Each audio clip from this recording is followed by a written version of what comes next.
इंसान कौन होता है। देखो याद रखो, केवल इस इंसान के शरीर को धारण करने से कोई मनुष्य नहीं बन जाता। हम सबको भगवान ने मनुष्य का जीवन दिया है और हम सभी ये समझे कि मनुष्य का जीवन मिल गया तो हम इंसान बन गए। इंसान तो बना जाता है। हमारे पुण्यों की कमाई से प्रभु ने हमको मनुष्य का देह प्रदान किया है। अब इंसानियत हमको अपने जीवन में धारण करनी है। वेद भगवान बार बार हमको यही उपदेश देते हैं कि मनुष्य तू मनुष्य बन। बड़ी विचित्र बात है।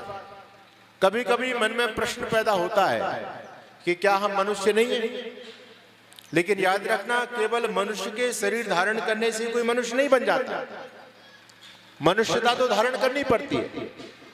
कोई व्यक्ति मनुष्य के शरीर को धारण करने के बाद भी घृणित कर्म करे, निंदित कर्म करे, तो क्या वो इंसान कहलाया जा सकता है? बताइए, उसको इंसान कहते हैं? आप लोगों ने कहावत सुनी होगी, कोई व्यक्ति कुछ गलत काम कर दे, निंदित काम करे, तो लोग एक बात कहते हैं, भले आदमी तुझ पर चुल्लू भर पानी में डूब के नहीं मरा गया। एक लोग ताना देते हैं ना, आपके यहाँ भी चलता होगा, कहते हैं तू चुल्लू भर पानी में डूब मर। हमने सोचा कि आदमी 6 फीट का होता है, चुल्लू भर पानी में कैसे डूब के मरेगा? चुल्लू भर पानी जानते हो कितना होता है? कितना होता है बताओ? आप लोग भजन गाते हो तो डूब के मर जा रहे चुल्लू भर पानी में। चुल्लू भर पानी, ये हथेली में जितना पानी आता है उसको चुल्लू भर पानी बोलते हैं। तो क्या चुल्लू भर पानी में कोई आदमी डूब के मर सकता है? लेकिन कहावत यही चलती है कि तू चुल्लू भर पानी में डूब के मर जा। तो इसका मतलब यह है कि जब इंसान अपनी इंसानियत के धरातल से नीचे गिर जाता है तो वो इंसान नहीं रहता, बल्कि एक क्षुद्र जंतु बन जाता है। और एक क्षुद्र जंतु को डूब मरने के लिए चुल्लू भर पानी बहुत होता है। तो ये बात हमेशा ध्यान रखना, इंसान वही श्रेष्ठ है जो अपने जीवन में श्रेष्ठ कर्म करे। तो वेद भगवान हमको यही उपदेश देते हैं कि तू मनुर्भव, इंसान बन, मनुष्य बन। आज हम देखते हैं धरती पर कि मनुष्य देह को प्राप्त करके व्यक्ति कितने कितने उल्टे काम कर रहा है, कितने सारे पाप कर रहा है। वो इंसानियत के धरातल से नीचे गिर चुका है। आप उसको इंसान कैसे कहेंगे? तो इंसान वो है जो दूसरे के दुख दर्द को समझे।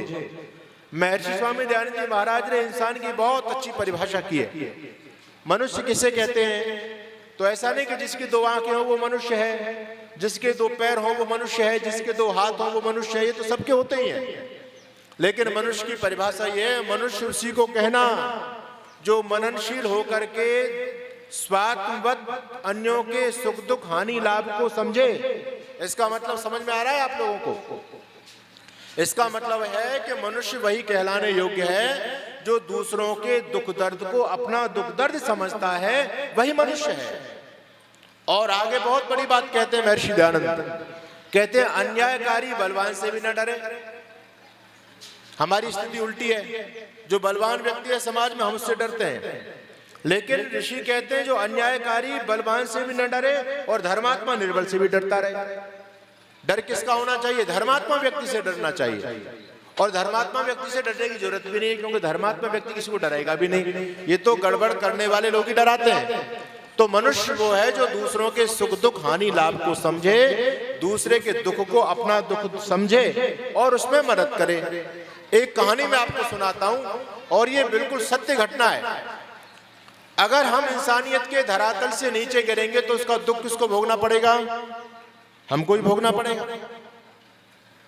एक हमारे बहुत बड़े नेता हैं, पहले शिक्षा मंत्री रहे देश के और महाराष्ट्र पुलिस के महानिदेशक रहे, पूरे प्रदेश के पुलिस के सबसे बड़े अधिकारी, अभी सांसद भी हैं वो। उन्होंने एक पुस्तक लिखी है, तलाश इंसान की।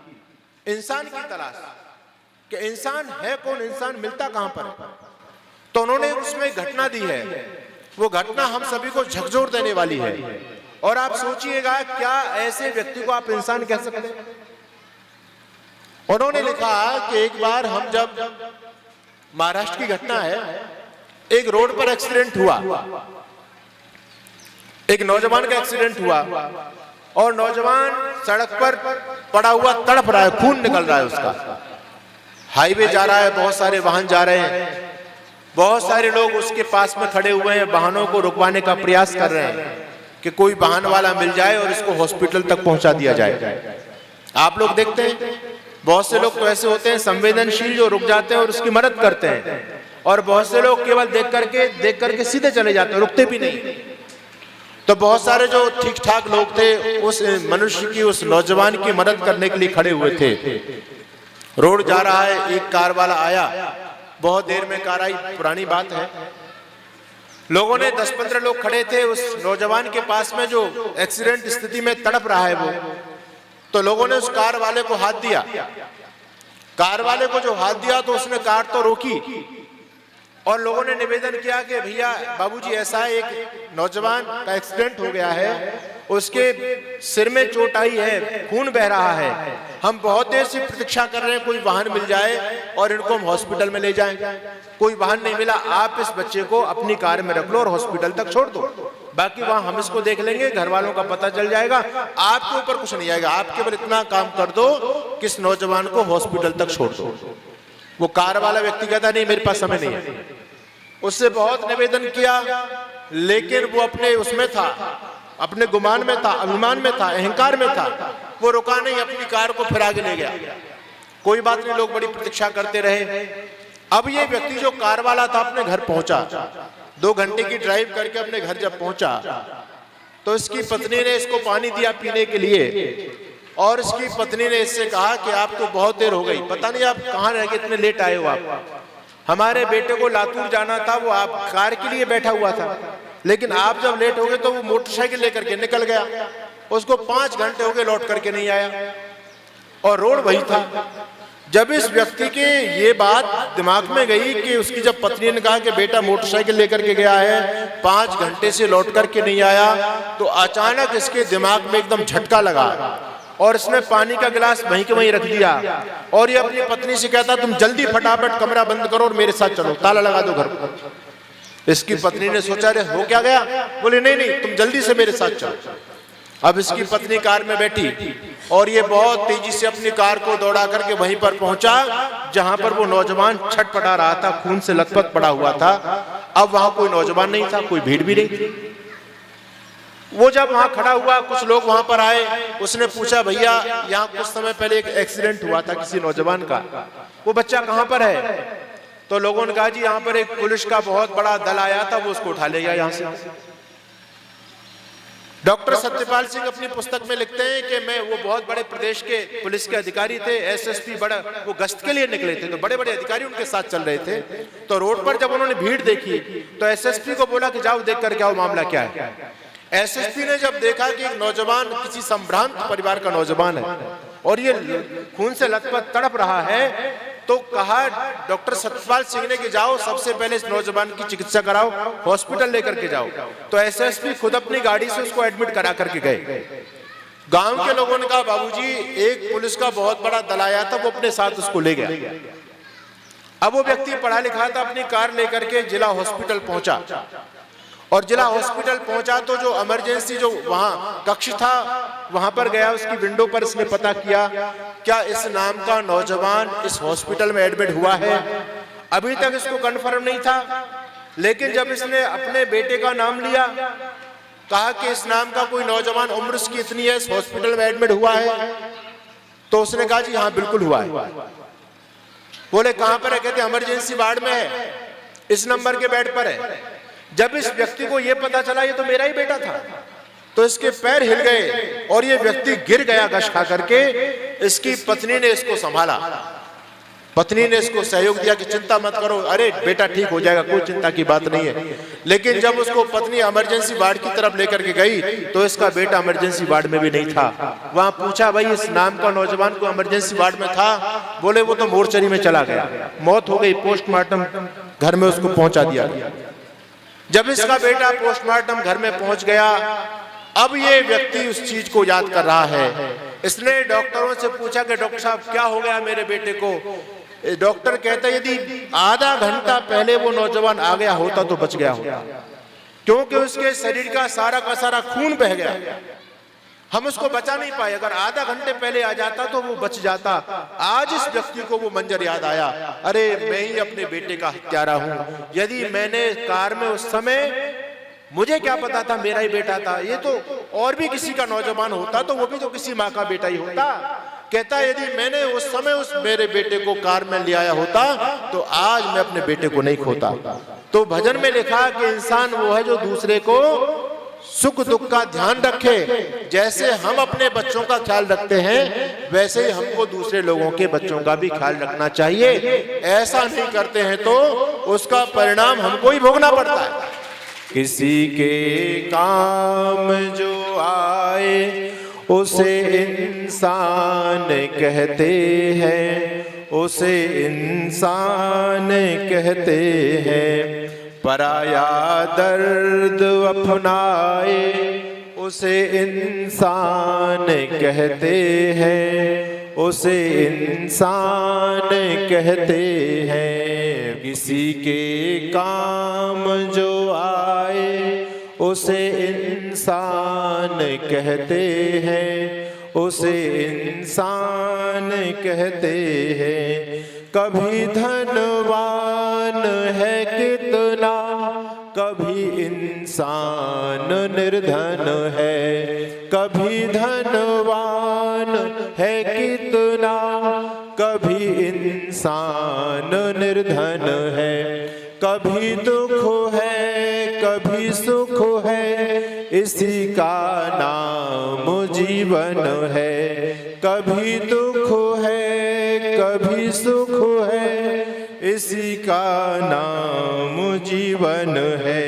जो मुश्किलों में न घबराए, बोलिए, जो मुश्किलों में न घबराए उसे इंसान कहते हैं, उसे इंसान कहते हैं। किसी के काम जो आए उसे इंसान कहते हैं, उसे इंसान कहते हैं। ये दुनिया एक उलझन है, कहीं धोखा कहीं ठोकर।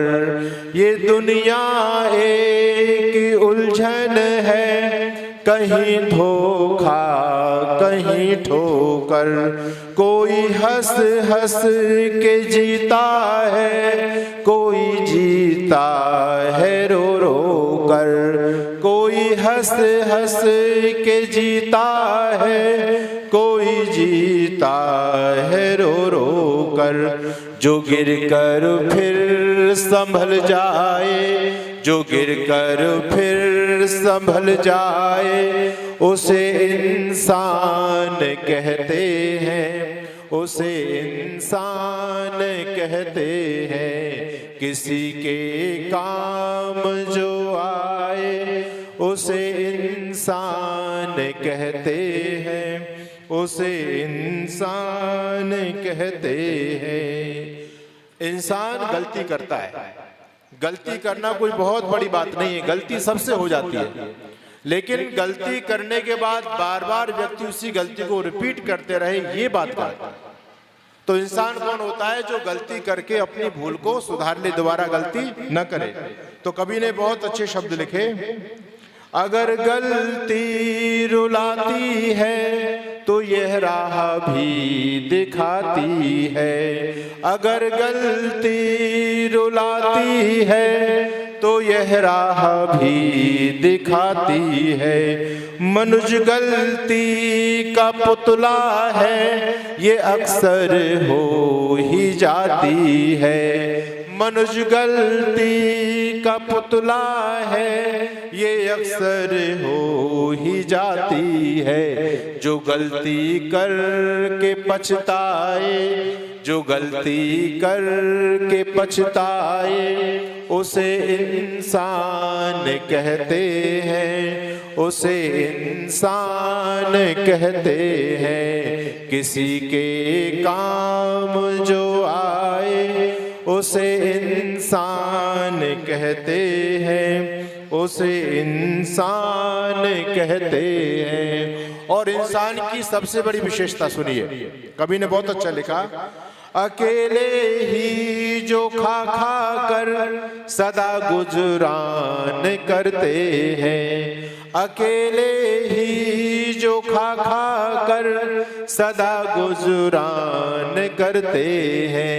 यूं भरने को तो दुनिया में पशु भी पेट भरते हैं, यूं भरने को तो दुनिया में पशु भी पेट भरते हैं। पथिक जो बांट कर खाए, पथिक जो बांट कर खाए, उसे इंसान कहते हैं, उसे इंसान कहते हैं। किसी के काम जो आए, उसे इंसान कहते हैं, उसे इंसान कहते हैं। पराया दर्द अपनाए, उसे इंसान कहते हैं, उसे इंसान कहते हैं।